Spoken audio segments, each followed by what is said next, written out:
حدیث نمبر 97، دو قیمتی نعمتیں۔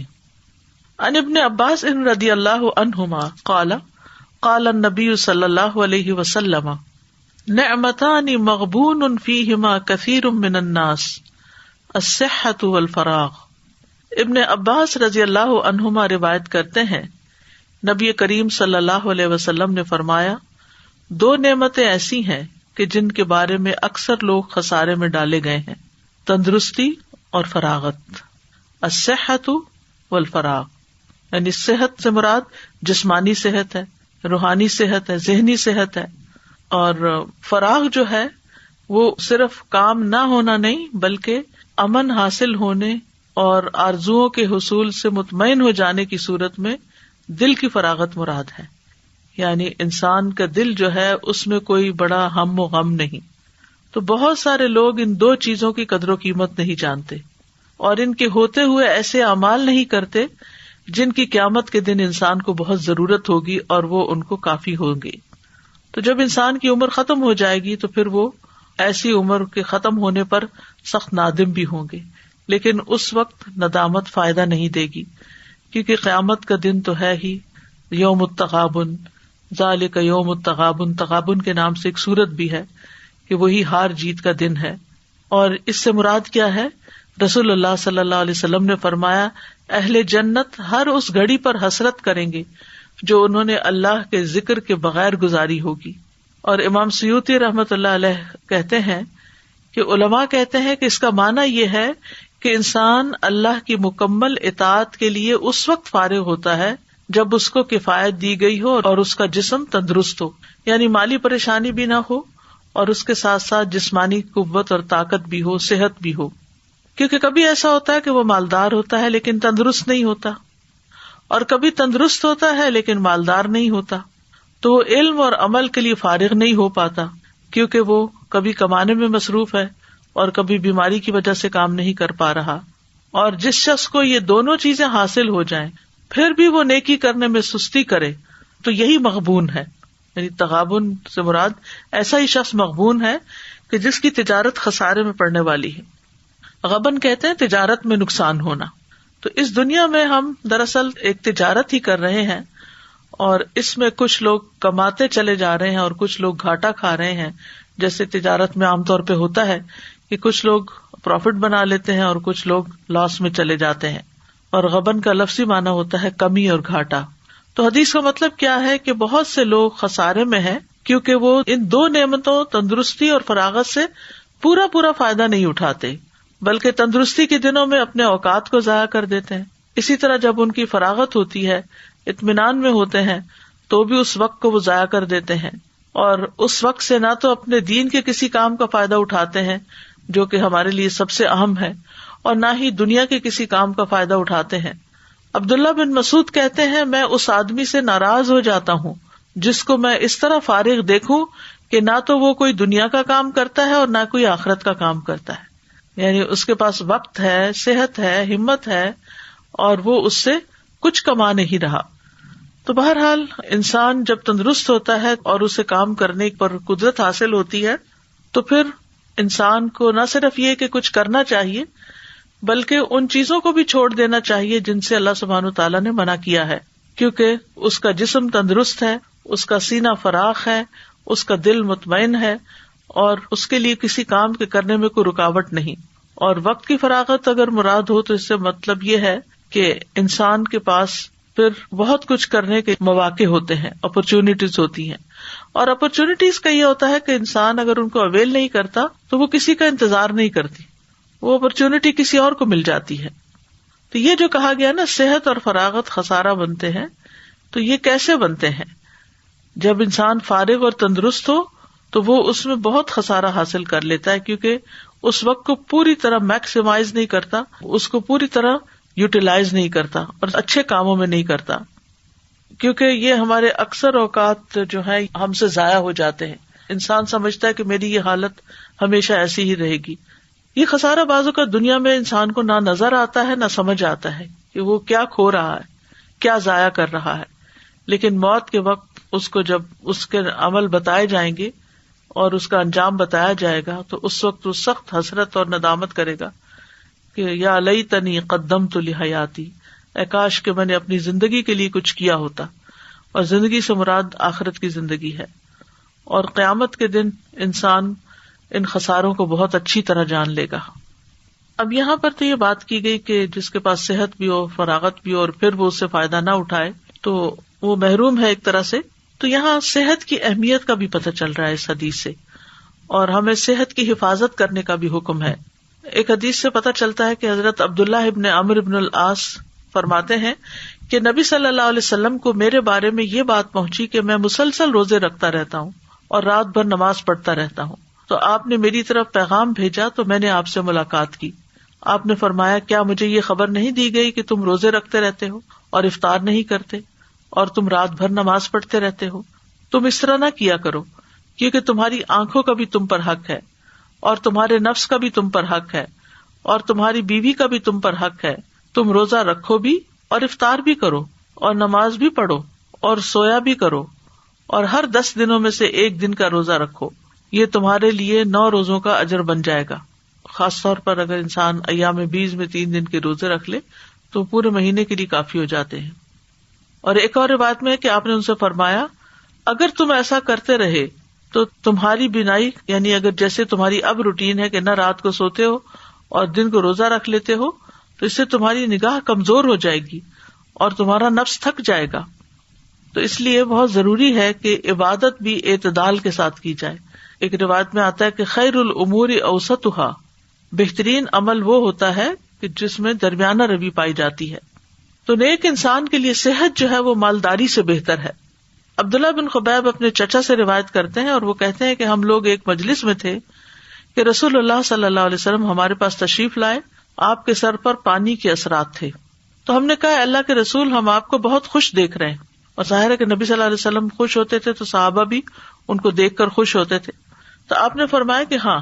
پھر لوگ مالداری کا تذکرہ کرنے لگے تو رسول اللہ صلی اللہ علیہ وسلم نے فرمایا اللہ عز و جل سے ڈرنے والے کے لیے مالداری پہ کوئی حرج نہیں، البتہ اللہ عز و جل سے ڈرنے والے کے لیے مالداری سے زیادہ بہتر چیز صحت ہے، اور دل کا خوش ہونا بھی نعمت میں سے ہے. یعنی یہ اللہ کی بہت بڑی نعمت ہے کہ انسان کو قلبی اور جذباتی آسودگی حاصل ہو، کہ اس کا دل مطمئن ہو، نفس مطمئنہ اس کو نصیب ہو، اور ہر طرح کی بے چینی اور پریشانی سے پاک ہو. ابھی اس وقت آپ دیکھیں کہ کورونا کی وجہ سے 2 طرح کے لوگ پائے جاتے ہیں. ایک وہ ہیں کہ جو ساری احتیاطی تدابیر کرنے کے بعد اللہ سبحانہ تعالیٰ پر توکل کرتے ہیں اور معاملہ اللہ کے سپرد کر کے اپنے روزمرہ کے کاموں کو نپٹا رہے ہیں، اپنے آپ کو مصروف رکھے ہوئے ہیں. اور دوسری طرف وہ لوگ ہیں کہ جو سب کام کاج چھوڑ کر صرف پریشان ہو رہے ہیں، حالانکہ پریشانی ان کی کسی کام آنے والی نہیں. ہماری زندگی بہت قیمتی ہے. 2 میں سے ایک چیز ہے، ایک یہ کہ اللہ تعالیٰ ہم سب کو اس مصیبت سے بچا لے. تو اس صورت میں بھی ہمارا وقت بہت قیمتی ہے، کیونکہ اس زندگی کے اندر جو کچھ ہم کریں گے اس کی اچھا کریں گے تو جزا، یا برا کریں گے تو وہ بھی برنامہ اعمال میں لکھ لیا جائے گا. دوسری طرح کے لوگ وہ ہیں کہ جو اس بیماری کی زد میں آنے والے ہیں، اور وہ اللہ کو پتا ہے کہ کس کو آنا ہے، کیونکہ جس کے لیے اللہ نے لکھ دیا ہے وہ تو اس میں پڑھ کے رہے گا. تو اب اگر کسی کے اوپر بیماری آنے والی ہے تو اس کے پاس تو اور بھی وقت کم ہے، اور اگر بیماری کے بعد موت آنے والی ہے تو پھر تو بہت ہی زیادہ اس کی فکر کرنی چاہیے کہ آگے کے لیے ہمارے پاس کیا ہے. اب یہ لاک ڈاؤن کے بعد اکثر ممالک میں اور اکثر جگہوں پر لوگ گھروں کے اندر قید ہیں ایک طرح سے، اور کام بھی کوئی اتنا نہیں ہے. تو بہت سا وقت اور بہت سی فراغت ہے. اس وقت اور فراغت کو کسی نہ کسی اچھے کام میں، نیکی کے کام میں ضرور استعمال کرنا چاہیے. گھر بیٹھ کر یا آن لائن، یا اپنے ذکر اذکار، اپنی عبادت، اپنی تلاوت، اپنے نوافل، رات کا قیام، ان تمام چیزوں کا اہتمام کرنا چاہیے، تاکہ اس کی برکت سے ایک تو یہ کہ مصیبت دور ہو جائے، اور دوسرے یہ کہ آخرت میں اجر محفوظ ہو جائے. معلوم نہیں کہ ہمارے پاس کتنا وقت ہے کہ ہم اپنے اللہ رب العالمین کی طرف پلٹ جانے والے ہیں. تو ہمیں اس وقت میں اپنے پچھلے گناہوں کو بھی یاد کر کے رونا چاہیے، توبہ استغفار کرنی چاہیے، اور جو بھی مسنون اذکار ہیں، جو بھی دین سے متعلق چیزیں ہیں، ان کو سیکھیں بھی اور ان کو کریں بھی. اگرچہ مال جو ہے وہ انسان کے لیے ایک بہت بڑا امتحان ہے، لیکن مال سے زیادہ صحت انسان کے لیے زیادہ بہتر ہے اور زیادہ ضروری ہے. عموماً ہم صحت کی پرواہ نہیں کرتے اور مال کمانے میں لگے رہتے ہیں، جبکہ مال پھر کسی کام نہیں آتا اگر انسان کا دل بے چین ہو جائے یا اس کے جسم میں ایسی تکلیفیں ہو جائیں کہ جو اس کی اپنی لاپرواہی کی وجہ سے ہوئی ہوں. کیونکہ جب انسان دنیا کے پیچھے دوڑ رہا ہوتا ہے، کبھی بچوں کے پیچھے، کبھی ہسبینڈ کے پیچھے، کبھی اور اسی طرح کے جو شغل مشغلے انسان کو پسند ہیں، کبھی دوستوں کے پیچھے، تو بہت سا اپنا وقت جو ہے غیر ضروری طور پر ضائع کرتا ہے. تو یہ چیز الٹیمیٹلی اوور آل انسان کے حق میں پھر نقصان دہ ہو جاتی.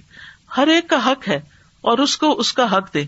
مثلاً آپ اگر دن کو 3 حصوں میں تقسیم کر لیں تو ایک اپنے لیے رکھیں، ایک لوگوں کی خیر و بھلائی کے کاموں کے لیے رکھیں، رشتوں اور حقوق کی ادائیگی کے لیے رکھیں، اور ایک اللہ رب العزت کی عبادت کے لیے رکھیں. یعنی ایک عبادت ہو گئی، دوسرے اپنے نفس کے حقوق کی ادائیگی ہو گئی، اور تیسرے بندوں کے حقوق کی ادائیگی، یعنی حقوق النفس، حقوق اللہ اور حقوق العباد.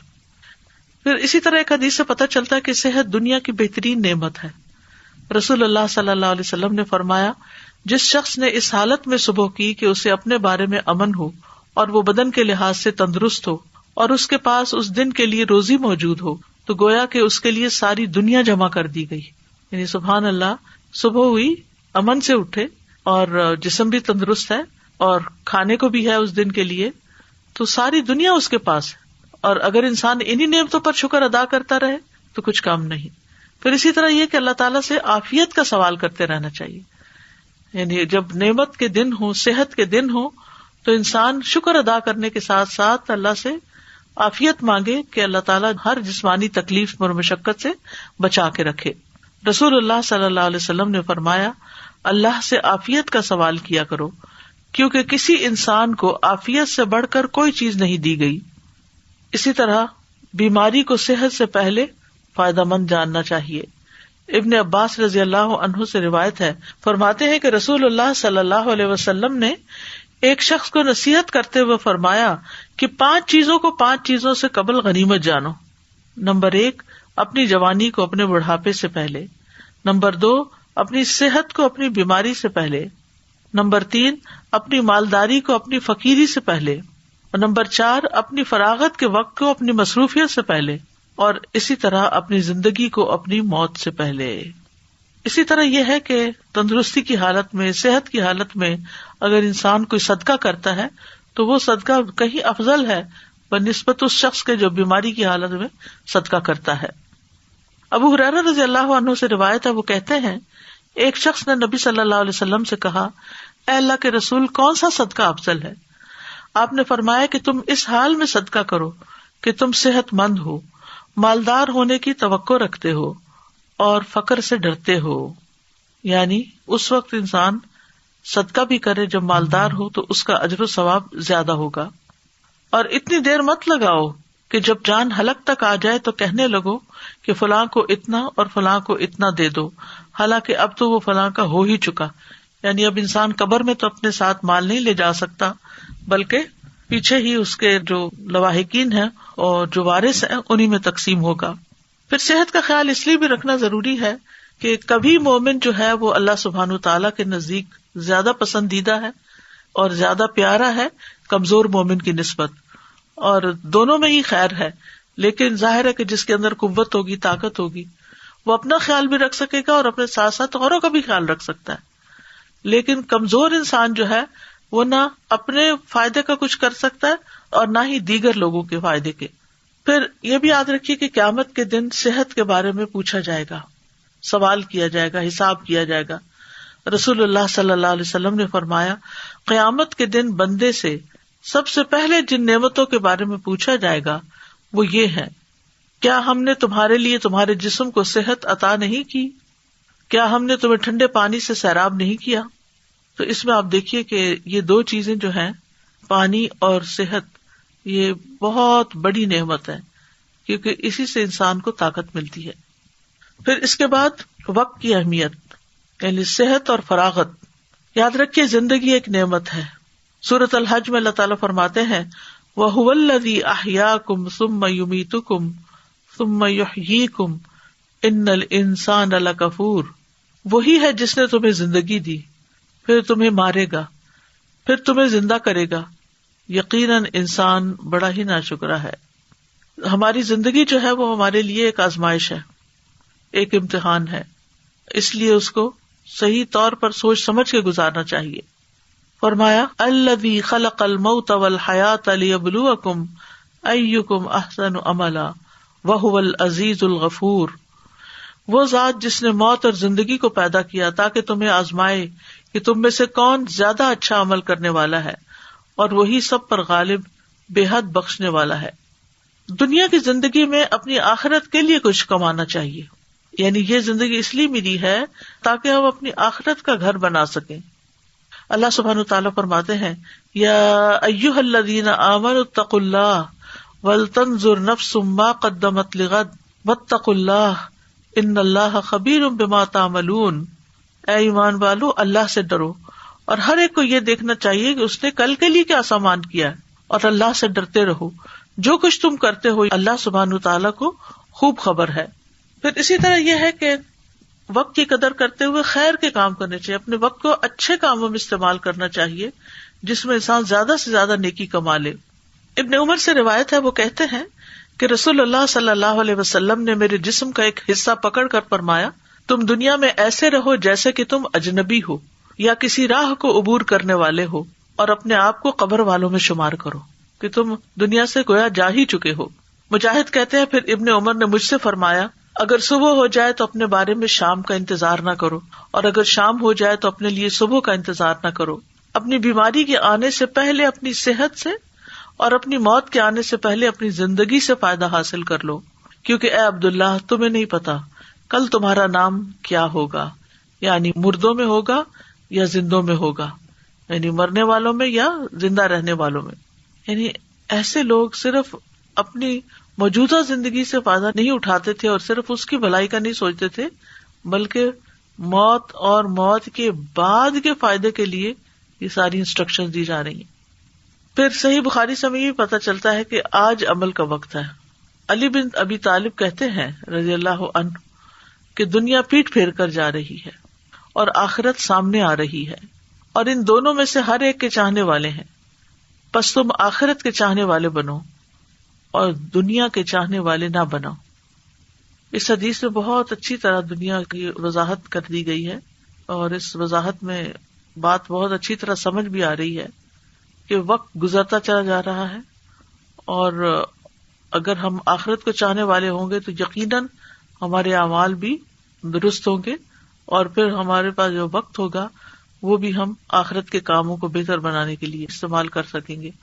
پھر اسی طرح یہ ہے کہ قرآن مجید سے ہمیں یہ بھی پتہ چلتا ہے کہ عمل کر لینا چاہیے اس سے پہلے کہ عمل کا وقت نہ رہے.